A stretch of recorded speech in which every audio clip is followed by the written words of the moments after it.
നമുക്കറിയാം ഈ കാലുകളിൽ നിന്ന് ഹൃദയത്തിലേക്ക് ഈ അശുദ്ധ രക്തങ്ങൾ എത്തുന്നത് വെയിൻസ് വഴിയാണ്. അപ്പൊ അതിനും മുകളിലോട്ട്, അതായത് ഗ്രാവിറ്റേഷണൽ ഫോഴ്സിനും എഗെയിൻസ്റ്റ് ആയിട്ടാണ് ഈ ബ്ലഡ് ഫ്ലോ നടക്കുന്നത്. അപ്പോൾ ഡിസ്റ്റൻസ് കുറയുക, ഹാർട്ടിൽ നിന്ന് കാലും ഹാർട്ടും തമ്മിലുള്ള ഡിസ്റ്റൻസ് കുറയുമ്പോൾ ഈ സർക്കുലേഷൻ ഒന്നും കൂടെ നമുക്ക് ഇമ്പ്രൂവ് ചെയ്ത് വരാൻ പറ്റും. അതായത് കാലുകൾ മടക്കി വെക്കുക, അല്ലെങ്കിൽ ഫോൾഡ് ചെയ്ത് വെക്കുന്നതും ചമ്രം പടിഞ്ഞിരിക്കില്ലേ, അങ്ങനെ ഇരിക്കുന്നതൊക്കെ വളരെയധികം നല്ലതാണ്. ഇനി ആയുർവേദത്തിൽ ഇത് ശിരാഗ്രന്ഥി എന്ന് പറയുന്ന ഒരു ഡിസീസുമായിട്ടാണ് നമ്മൾ കോറിലേറ്റ് ചെയ്യുന്നത്. ഇതിൽ നമുക്ക് രക്തമോക്ഷണമാണ് മെയിൻ ട്രീറ്റ്മെന്റ് ആയിട്ട് പറയുന്നത്. അങ്ങനെയുള്ള ആളുകൾ കൂടുതൽ നേരം നിൽക്കുമ്പോൾ ഒരുപാട് ബ്ലഡ് ഹാർട്ടിലോട്ട് എത്താതെ അത് പൂൾ ചെയ്ത് കിടക്കും നമ്മുടെ കാലിൽ, അല്ലെങ്കിൽ കാലിൽ കെട്ടിക്കിടക്കുന്ന ഒരു അവസ്ഥ ഉണ്ടാകും. അതുപോലെ തന്നെ ഇരിക്കുമ്പോൾ കൂടുതലായിട്ടും കാല് തൂക്കിയിട്ടിട്ടാണ് ആളുകൾ ഇരിക്കുന്നത്. അതിൻ്റെ ഭാഗമായിട്ടും ഈ കാലിൽ ബ്ലഡ് അടിഞ്ഞുകൂടുന്നതിനുള്ള ചാൻസ് കൂടുതലാണ്.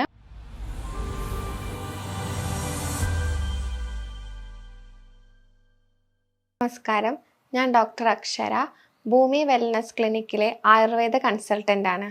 ഇന്ന് നമ്മൾ സംസാരിക്കുന്നത് വെരിക്കോസ് വെയിനിനെ കുറിച്ചിട്ടാണ്. അപ്പോൾ വെരിക്കോസ് വെയിൻ അറിയുന്നതിൻ്റെ മുന്നേ നമുക്ക് ബ്ലഡ് വെസൽസിനെ പറ്റിയിട്ട് ആദ്യം പറയാം. അതായത് ബ്ലഡ് നമ്മുടെ ശരീരത്തിൽ ഹൃദയത്തിലോട്ട് എത്തിക്കാനും അതുപോലെ സെല്ലുകളിലേക്ക് എത്തിക്കാനും നമുക്ക് എന്തൊക്കെയുണ്ട്, ആർട്ടറീസും ഉണ്ട്, അതുപോലെ വെയിൻസും ഉണ്ട്.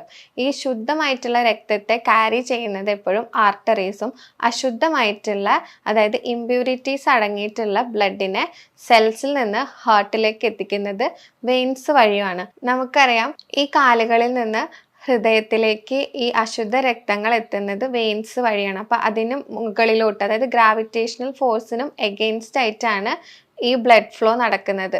അപ്പൊ ഈ ബ്ലഡ് ഫ്ലോനെ സഹായിക്കുന്നത് ഈ വെയിൻസിനകത്ത് കുറച്ച് വാൾവുകൾ ഉണ്ട്. ഈ വാൾവുകൾ പ്രോപ്പറായിട്ട് ഫങ്ഷൻ ചെയ്യുന്നതിന്റെ ഭാഗമായിട്ടാണ് എഗെയിൻസ്റ്റ് ദ ഗ്രാവിറ്റേഷണൽ ഫോഴ്സിലും നമുക്ക് കാലുകളിൽ നിന്ന് മുകളിലേക്ക് ഹൃദയത്തിലോട്ട് ഈ ബ്ലഡ് നമുക്ക് എത്തിക്കാൻ പറ്റുന്നത്. അപ്പോൾ ഈ വാൾവുകളിൽ എന്തെങ്കിലും ഡാമേജ് അല്ലെങ്കിൽ വാൾവുകൾ പ്രോപ്പറായിട്ട് ഫങ്ഷൻ ചെയ്യാതെ പോകുമ്പോഴാണ് ഈ ബ്ലഡ് നമ്മുടെ കാലുകളിൽ കെട്ടിക്കിടക്കും. ഈ കെട്ടിക്കിടക്കുന്ന അവസ്ഥയാണ് വെരിക്കോസ് വെയിൻ എന്ന് പറയുന്നത്. ഇങ്ങനെ വരുമ്പോൾ എന്തുണ്ടാകും, ഈ വെയിൻസിനകത്ത് ബ്ലഡ് കെട്ടിക്കിടന്ന് സ്വെല്ലിങ്ങുകൾ അത് വീർക്കാൻ തുടങ്ങും. അത് സ്കിന്നിന്റെ തൊട്ട് താഴെ ഒരു നീല കളറിൽ കാണപ്പെടാനും കാരണമാകുന്നു. ഇങ്ങനെയുള്ള ഈ രക്തം കാലുകളിലെ വെയിൻസിൽ കെട്ടിക്കിടക്കുമ്പോൾ അത് സ്വെല്ലിംഗ് ആയിട്ട് മാറും. ഈ സ്വെല്ലിംഗ് പിന്നെ സ്കിന്നിന്റെ തൊട്ട് താഴെയായിട്ട്, അല്ലെങ്കിൽ സ്കിന്നിന്റെ തൊട്ട് താഴത്തെ ലെയറിൽ തന്നെ നമുക്കൊരു നീല കളറിലുള്ള ലൈൻസ് പോലെ ആയിരിക്കും കാണുന്നുണ്ടായിരിക്കുക. വേദന ഇവിടെ ഉണ്ടായിരിക്കും. ഇത് കൂടി വരുമ്പോഴാണ് പേഷ്യൻറ്റിന് അല്ലെങ്കിൽ ആളുകൾക്ക് ഡെയിലി ആക്ടിവിറ്റീസിനൊക്കെ ഭയങ്കരമായിട്ട് ബുദ്ധിമുട്ടുണ്ടാക്കും. അതായത് ഒരുപാട് നടക്കാൻ പറ്റായിക, അല്ലെങ്കിൽ ഇരിക്കാനും നിൽക്കാനും കഴിയാത്ത ഒരവസ്ഥയിലോട്ട് എത്തിക്കുന്നത്. ഈ വെരിക്കോസ് വെയിൻ എന്ന് പറയുന്നത് ഒരു ഒക്യുപ്പേഷണൽ ഡിസീസ് ആയിട്ടാണ് പറയുന്നത്. അതായത് ജോലി സംബന്ധമായിട്ടുള്ള കാരണങ്ങൾ കൊണ്ടാണ് കൂടുതലായിട്ടും കാണപ്പെടുന്നത്. അതായത് ഒരുപാട് നേരം നിന്ന് ജോലി ചെയ്യുക, അല്ലെങ്കിൽ ഒരുപാട് ദൂരം നടക്കുക, അങ്ങനെയുള്ള കാര്യങ്ങൾ ചെയ്യുന്ന ആൾക്കാരിലായിരിക്കും ഇത് കൂടുതലായിട്ട് കണ്ടുവരുന്നത്. ഒരുപാട് നേരം ഇരിക്കുന്നതും ഇംപ്രോപ്പർ ആയിട്ട്, അതായത് കറക്റ്റ് അല്ലാത്ത പോസ്ചർ മെയിൻറ്റെയിൻ ചെയ്യുന്നതിൻ്റെ ഭാഗമായിട്ടാണ് ഈ അസുഖം കൂടുതലായിട്ട് കാണപ്പെടുന്നത്. ഒരുപാട് നേരം നിൽക്കുമ്പോൾ എന്താണ്, ഗ്രാവിറ്റേഷണൽ ഫോഴ്സ് വഴി ഈ വാൾവ്സ് ഡാമേജ് ആവുന്ന സമയത്ത് ഒരുപാട് ബ്ലഡിൻ്റെ പൂളിങ്, അല്ലെങ്കിൽ ബ്ലഡ് ഒരുപാട് ഈ വെയിൻസിൽ കെട്ടിക്കിടക്കും ഒരുപാട് നിൽക്കുന്നത് കൊണ്ട്. അതുപോലെ തന്നെ നമ്മൾ ഇരിക്കുന്ന സമയത്തായാലും കാലുകൾ തൂക്കിയിട്ടിട്ടാണ് ഇരിക്കുന്നത്. ഇതും എന്തുണ്ടാക്കും, ബ്ലഡ് വെസൽസിൽ അല്ലെങ്കിൽ വെയിൻസിനകത്ത് ബ്ലഡ് കെട്ടിക്കിടക്കുന്നതിൻ്റെ മറ്റൊരു കാരണമാകുന്നു. ഈ വെയിൻസിനകത്തുള്ള വാൾവുകൾ ശരിയായ രീതിക്ക് പ്രവർത്തിക്കുന്നില്ല, അല്ലെങ്കിൽ ഇംപ്രോപ്പർ ആയിട്ടുള്ള ഫങ്ഷനിങ് ചെയ്യുന്ന സമയത്ത്, അല്ലെങ്കിൽ അങ്ങനെയുള്ള ആളുകൾ കൂടുതൽ നേരം നിൽക്കുമ്പോൾ ഒരുപാട് ബ്ലഡ് ഹാർട്ടിലോട്ട് എത്താതെ അത് പൂൾ ചെയ്ത് കിടക്കും നമ്മുടെ കാലിൽ, അല്ലെങ്കിൽ കാലിൽ കെട്ടിക്കിടക്കുന്ന ഒരു അവസ്ഥ ഉണ്ടാകും. അതുപോലെ തന്നെ ഇരിക്കുമ്പോൾ കൂടുതലായിട്ടും കാല് തൂക്കിയിട്ടിട്ടാണ് ആളുകൾ ഇരിക്കുന്നത്. അതിൻ്റെ ഭാഗമായിട്ടും ഈ കാലിൽ ബ്ലഡ് അടിഞ്ഞുകൂടുന്നതിനുള്ള ചാൻസ് കൂടുതലാണ്. അതുപോലെ തന്നെ കിടക്കുന്ന സമയത്ത് 2 പില്ലോ ഹൈറ്റിൽ കാല് പൊക്കി വെക്കാൻ ശ്രമിക്കുക. ഇരിക്കുകയാണെങ്കിൽ തന്നെ എന്ത് ചെയ്യണം, വേറെ ഒരു സ്റ്റൂള് എന്നല്ല, കുറച്ചും കൂടെ ഹൈറ്റിലോട്ട് വേണം നമ്മുടെ കാലുകൾ എപ്പോഴും വെക്കാൻ വേണ്ടിയിട്ട്. ഹാർട്ടിനോട് അടുത്ത് അടുത്തേക്ക് വരുന്ന രീതിക്ക് നമ്മുടെ എക്സ്ട്രിമിറ്റീസ്, അതായത് കാലുകൾ എപ്പോഴും ഹാർട്ടിനോട് അടുത്ത് വരുന്ന രീതിക്ക് വെക്കുന്നത് വളരെയധികം നല്ലതാണ്. കാരണം നമുക്ക് ഈ സർക്കുലേഷൻ ഇംപ്രൂവ് ചെയ്ത് കൊണ്ടുവന്ന ഈ ഡിസീസ് നമുക്ക് ഒരു പരിധി വരെ കുറച്ചു കൊണ്ടുവരാൻ പറ്റും. ഇനി നമ്മൾ ഇരിക്കുന്ന സമയത്താണെങ്കിൽ കാല് നമ്മൾ ഇരിക്കുന്ന അതേപോലത്തെ മറ്റൊരു ചെയറിലോട്ടോ അല്ലെങ്കിൽ സ്റ്റൂളിലോട്ടോ ആയിരിക്കും കാല് പൊക്കി വെക്കുക. അതിനേക്കാളും നല്ലത് കുറച്ചും കൂടെ ഹൈറ്റിലേക്ക് നമ്മൾ കാല് വെക്കുന്നതായിരിക്കും.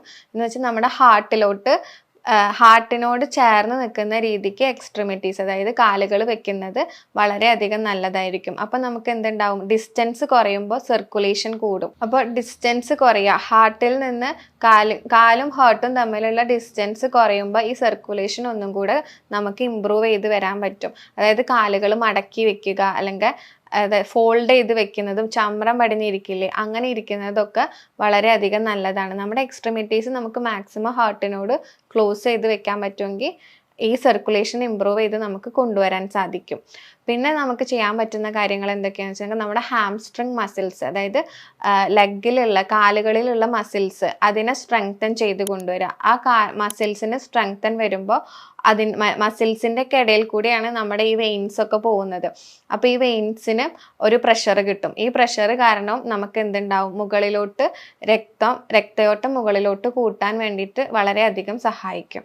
ഇനി ഈ വെരിക്കോസ് വെയിനിൻ്റെ സൈൻസ് അല്ലെങ്കിൽ ലക്ഷണങ്ങൾ ആദ്യം തന്നെ കാണിക്കുന്നത് വെയിൻസ് പുറത്തോട്ട് വരിക, അല്ലെങ്കിൽ നല്ല അസഹനീയമായിട്ടുള്ള കാല് വേദന, ചുട്ടുപുകച്ചൽ പോലെയുള്ള കാര്യങ്ങളായിരിക്കും. അപ്പോൾ ഇത് കണ്ട പാടനെ നമുക്ക് വേണമെങ്കിൽ കംപ്രഷൻ സ്റ്റോക്കിങ്സ് ഉണ്ട്, സോക്സ് പോലെയുള്ളത്, അത് നമുക്ക് കാലിൽ വെയർ ചെയ്യുന്നത് വളരെയധികം നല്ലതാണ്. അത് നമുക്ക് ഈ മസിൽസിനെ ടൈറ്റൻ ചെയ്യിക്കാനും സ്ട്രെങ്തൻ ചെയ്യിക്കുമ്പോൾ അത് ഓട്ടോമാറ്റിക്കലി വെയിൻസിൽ കൂടെ ബ്ലഡിൻ്റെ സർക്കുലേഷൻ ഇമ്പ്രൂവ് ചെയ്യാൻ ഹെൽപ്പ് ചെയ്യും. അപ്പം അത് യൂസ് ചെയ്യുന്നത് വളരെയധികം നല്ലതാണ്. ഈ ഫസ്റ്റ് സ്റ്റേജിൽ കണ്ടാൽ തന്നെ നമുക്കൊരു ഇമ്മീഡിയറ്റ് ട്രീറ്റ്മെൻറ്റ് എന്നുള്ള രീതിക്ക് നമുക്ക് യൂസ് ചെയ്യാവുന്നതാണ്. ഇനി ആയുർവേദത്തിൽ ഇത് ശിരാഗ്രന്ഥി എന്ന് പറയുന്ന ഒരു ഡിസീസുമായിട്ടാണ് നമ്മൾ കോറിലേറ്റ് ചെയ്യുന്നത്. ഇതിൽ നമുക്ക് രക്തമോക്ഷനാണ് മെയിൻ ട്രീറ്റ്മെൻ്റ് ആയിട്ട് പറയുന്നത്. രക്തത്തിൻ്റെ ശുദ്ധി വരുത്തുക, അല്ലെങ്കിൽ രക്തത്തിൻ്റെ നമ്മൾ ഈ എക്സസ് ആയിട്ടുള്ള ബ്ലഡിനെ നമ്മൾ പുറത്തോട്ട് എടുക്കും. അതുപോലെ തന്നെ ധാരാളം ആളുകൾ മസാജ് ചെയ്യാറുണ്ട് കാലിൽ. അപ്പോൾ കാലിൽ എപ്പോഴും മസാജ് ചെയ്യുമ്പോൾ ശ്രദ്ധിക്കേണ്ട കാര്യം എന്താണെന്ന് വെച്ചിട്ടുണ്ടെങ്കിൽ ഒരിക്കലും താഴോട്ട് നമ്മൾ മസാജ് കൊടുക്കരുത്. എപ്പോഴും നമ്മൾ അപ്വേർഡ് ഡയറക്ഷൻ, അതായത് മുകളിലോട്ട് വേണം മസാജ് കൊടുക്കാൻ വേണ്ടിയിട്ട്. അപ്പോൾ നമുക്ക് ഏതെങ്കിലും തൈലം, സർക്കുലേഷൻ കൂട്ടുന്ന തരത്തിലുള്ള സഹചരാതി പോലത്തെ തൈലങ്ങൾ നമുക്ക് യൂസ് ചെയ്തിട്ട് അപ്വേർഡ് ഡയറക്ഷനിൽ നമുക്ക് മസാജ് കൊടുക്കുന്നത് ഒരു പരിധി വരെ നമ്മുടെ ഈ സർക്കുലേഷൻ ഇമ്പ്രൂവ് ചെയ്യുന്നുണ്ടായിരിക്കും. ഈ വെരിക്കോസ് വെയിൻ ഉള്ളവർ യോഗ ചെയ്യുന്നതും വളരെയധികം നല്ലതാണ്. ഉത്കടാസനം, താടാസനം, ഹസ്തപാദ അങ്കുഷ്ടാസനം, സർവാംഗാസനം പോലുള്ള യോഗകൾ ചെയ്യുന്നതും വളരെയധികം നല്ലതാണ്. അതോടൊപ്പം തന്നെ വാക്കിംഗ്, സ്വിമ്മിങ്, സൈക്ലിംഗ് പോലുള്ള കാര്യങ്ങളും വാട്ടർ എക്സസൈസ്, ഈ പറഞ്ഞ കാര്യങ്ങളൊക്കെ വാട്ടറിൽ ചെയ്യുന്നതും, അതായത് സ്വിമ്മിംഗ് പൂളിൽ ചെയ്യുന്നതും വളരെയധികം നല്ലതാണ്. വെരിക്കോസ് വെയിൻ ഉള്ളവർ നിർബന്ധമായിട്ടും പോസ്റ്റർ കറക്ഷൻ ആണ് നടത്തേണ്ടത്. അതായത് ഇരിക്കുന്നതും നിൽക്കുന്നതിൻ്റെ ഒക്കെ ആ ഒരു പൊസിഷനും കാര്യങ്ങളൊക്കെയാണ് എപ്പോഴും ശ്രദ്ധയിൽ വെക്കേണ്ടത്. ഈ പറഞ്ഞ കാര്യങ്ങളിൽ എന്തെങ്കിലും സംശയം ഉണ്ടെങ്കിൽ താഴെ കാണുന്ന നമ്പറിൽ നിങ്ങൾക്ക് കോൺടാക്ട് ചെയ്യാവുന്നതാണ്. അടുത്തൊരു വീഡിയോ ആയിട്ട് വീണ്ടും കാണാം. Thank you.